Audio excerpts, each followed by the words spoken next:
This is another video of my Sony Bravia television malfunctioning.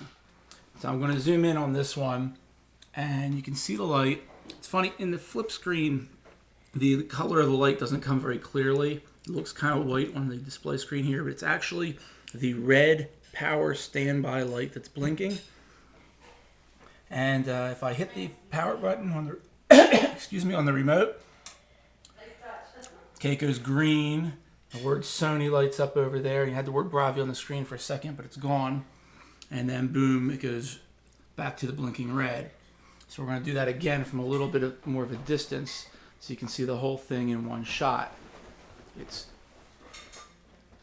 actually this time, okay, it goes out.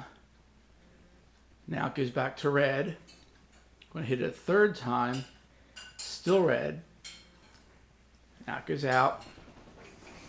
Oh yeah, forgot to mention, it goes like several blinks and then it'll stop for a blink. And it starts up again. So I did not hit the power button there. And so now the power button's not doing anything. Sometimes it will go through that boot sequence over and over again. We'll go to the word Bravia and then crash. This time we're just getting the steady dead. And so I'll come over here to the power button on the side and press it. But you get the same thing as if you press the remote control.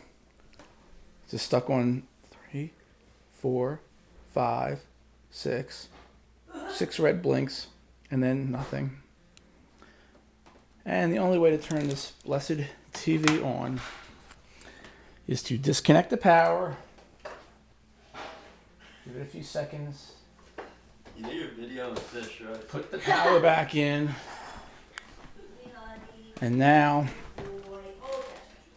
click it.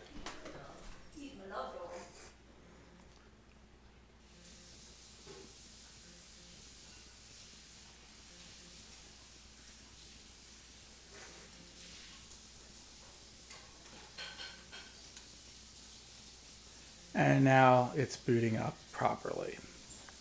So that's video number 2 of my $1,600 Sony Bravia TV.